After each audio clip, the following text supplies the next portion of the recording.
Date को मनते हैं, वो बर्थडे वाले हमारे बच्चे नहीं होते, बर्थडे बॉय हमारे नक्षत्र वाले बच्चे होते हैं। कौन से नक्षत्र में जन्मा? रोहिणी नक्षत्र था, पुनर्वसु था, पूर्वाषाढ़ा था। तो जो नक्षत्र होता है वो नक्षत्र पंडित जी के टेवा से, पत्रिका से निकाल लेना चाहिए। और नक्षत्र जिस दिन आए उसी दिन जन्मदिन मनाना चाहिए, चाहे वो तारीख कोई भी हो सकती है। तारीख पे तारीख तो बहुत लोगों ने दी है, लेकिन हम लोग तारीख मानने वाले नहीं हैं। हम बीट सेकंड को मानने वाले लोग हैं, हम नक्षत्र को मानने वाले लोग। इसलिए हमें जन्मदिन मुहूर्त के अनुसार ही मनाना चाहिए। विवाह भी मुहूर्त के हिसाब से मनाना चाहिए। इसलिए हैप्पी बर्थडे टू यू करके केक काटना हमारा कर्तव्य नहीं है। हमारे यहाँ संत परंपराओं में शास्त्र का निहित है, जब हमारा नक्षत्र ऐसा आ जाए तो ऐसे शुभ नक्षत्र के दिन में किसी मंदिर में, किसी गौशाला में, किसी देवालय में, किसी संत के सन्निधि में जाकर के जन्मदिन बच्चे का मनाना चाहिए। अरे बहुतों को पार्टी खिला करके कोई फायदा नहीं है।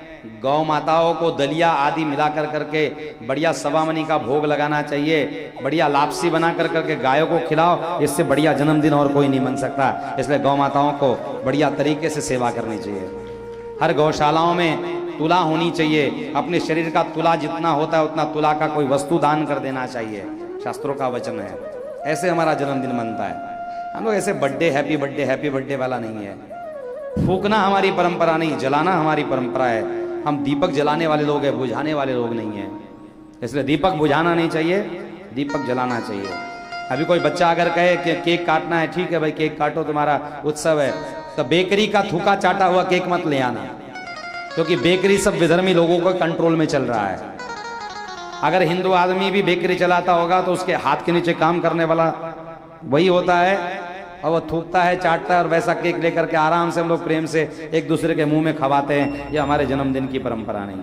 अगर बनाना है तो माताएं अपने घर में ही ऐसा मिठाई बनाओ। कलाकंद केक आता है आजकल, वो बनाओ मिष्टान्न का, और वो लेकर के ठाकुर जी को भोग लगाओ, नैवेद्य लगाओ।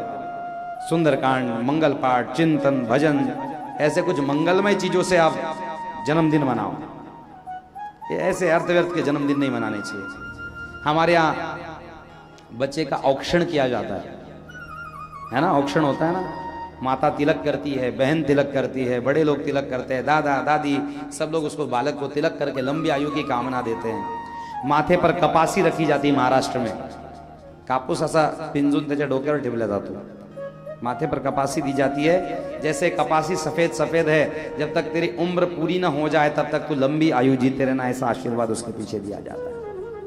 सोने के पात्र, सोने की अंगूठी, सुपारी आदि से उसके माथे के ऊपर क्लॉकवाइज, एंटी क्लॉकवाइज, उल्टा और सीधा घुमाया जाता है।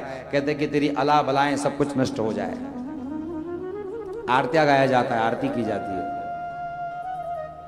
ऊंची ऊंची मेड़ी जरो का चार, चालो रे खाती का बेटा, कहीं बुलावा। हाँ, तो आरतियां गाते हैं, बढ़िया मंगलमय। ये हमारे जन्मदिन का पर्व काल है, ये हमारा समय काल है। लेकिन हम लोग अलग तरीके का, तो हर महीने जब तक बच्चा 1 वर्ष का ना हो तब तक उस नक्षत्र में उसका जन्मदिन मनाना चाहिए, और फिर बाद में साल साल के बाद मनाना चाहिए। जब तक बच्चा 1 वर्ष का ना हो तब तक हर महीने जिस नक्षत्र में जन्मा हो उस नक्षत्र के दिन पूजन पाठ जब तब करना चाहिए। और जैसे 1 वर्ष का हो जाए तो 1 वर्ष के बाद में मनाना चाहिए।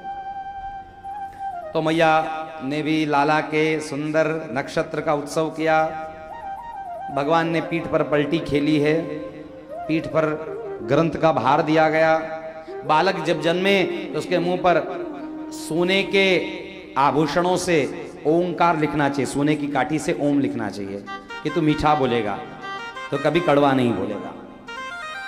जब बच्चा पहली बार पलटी मारे, पीठ के बल पर लेट जाए, तो उसके पीठ पर कोई ना कोई जो धर्म ग्रंथ होता है वो उसके ऊपर रख देना चाहिए। तुझे धर्म का भार ले चलना है, इसलिए तू चलता रहे, तुझ पर जिम्मेदारी है। चले वही थी चल, ऐसा करना चाहिए। तो माँ ने भी बड़ा सुंदर उत्सव मनाया, और उत्सव मनाने के बाद में मैया भूल गई। मैया ने